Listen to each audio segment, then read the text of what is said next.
और इन तस्वीरों के बाद नेतन्याहू जो है अपनी पूरी सेना और सेना प्रमुखों के साथ बैठक उन्होंने शुरू कर दी कि अगली रणनीति क्या होगी। नेतन्याहू और बड़े एक्शन को लेकर तैयार दिखते हैं और अपनी सेना के प्रमुखों के साथ, अधिकारियों के साथ वो बैठक कर रहे हैं और एक बड़ी रणनीति के तहत वो खुफिया विभाग के साथ भी बैठक करते नजर आते हैं। तो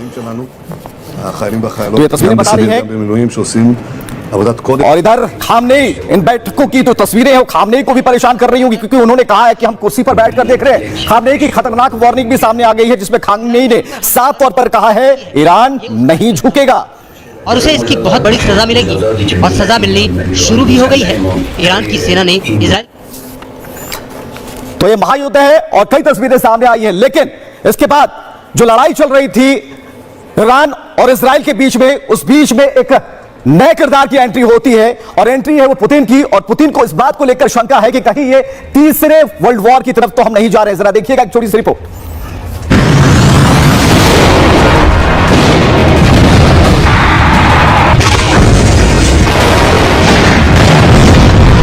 इजराइल ईरान जंग में अमेरिका ने अभी उतरने का फैसला नहीं किया है। ट्रंप ने 2 हफ्ते का वक्त मांगा है लेकिन अमेरिका तैयारी कर रहा है। अमेरिका ने B-2 बॉम्बर की तैनाती कर दी है।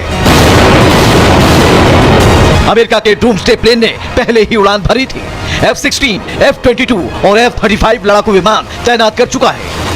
We're ready, willing and able, and we've been speaking to Iran, and we'll see what happens.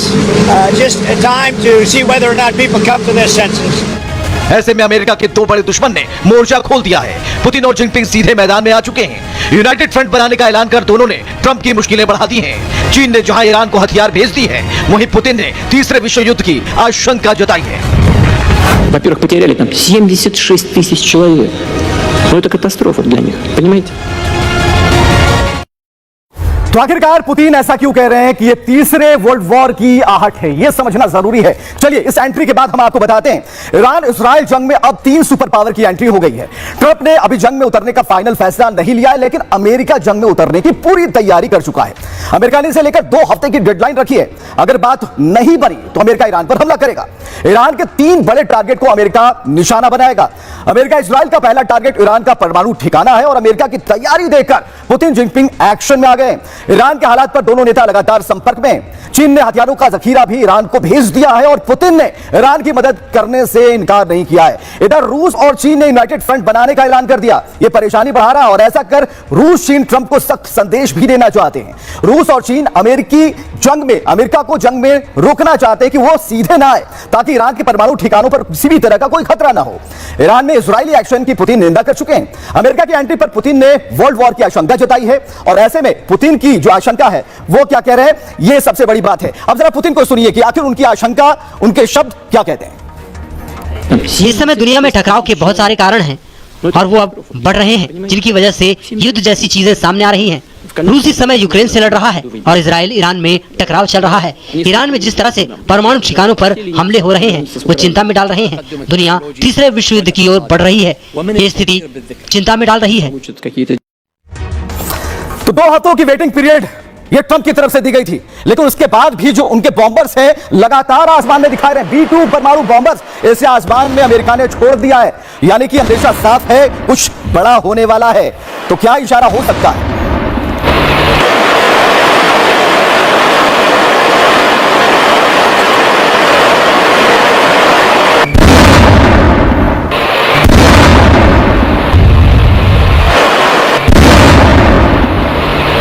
B-2 bomber के धमाके, उसकी आवाज आप सुन पा रहे हैं। लेकिन क्या ये ईरान के फोर्डो न्यूक्लियर सेंटर पर हमला करने की तैयारी है?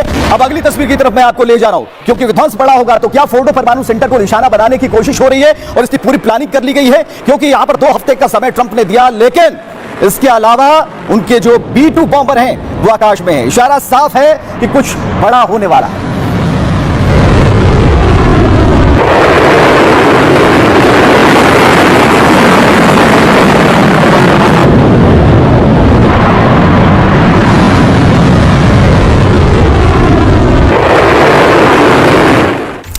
तो B-2 बॉम्बर्स यानी कि सुपरसोनिक और हाइपरसोनिक से बात कहीं आगे निकल गई है। अब B-2 बॉम्बर्स आकाश में है यानी कि इरादा स्पष्ट है, अभी कुछ बड़ा होगा लेकिन 2 हफ्ते का अल्टीमेटम अभी बाकी है। आइए देखते हैं, हम आपको बताते हैं कि जंग के बीच अमेरिका ने B-2 स्टील्थ बॉम्बर्स को उड़ान भरने को कहा है। B-2 बॉम्बर्स के साथ 8 एयरफोर्स टैंकर्स भी रवाना हो गए हैं। व्हाइटमैन एयरबेस से B-2 परमाणु बॉम्बर्स ने उड़ान भरी है और हिंद महासागर में डिएगो गार्सिया एयरबेस पर उसकी तैनाती कर दी गई।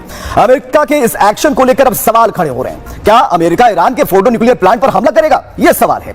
ईरान का फोर्डो परमाणु ठिकाना बेहद अहम है और यह पहाड़ी में 295 फीट यानी 90 मीटर नीचे है और इसे 5 सुरंगें काटकर बंकर नुमा बनाया गया है। इसे हवाई हमलों से तबाह करना नामुमकिन जैसा है। यह ईरान का दूसरा यूरेनियम प्यूरिफिकेशन प्लांट है और खुफिया रिपोर्ट्स में यह दावा है ईरान यहां परमाणु बम बना रहा है तो फोर्डो को यूएस का बंकर बस्टर बम तबाह कर सकता है, इस बात का डर है। लेकिन इन बमों को कई बार एक ही जगह पर बराबर गिराना होगा।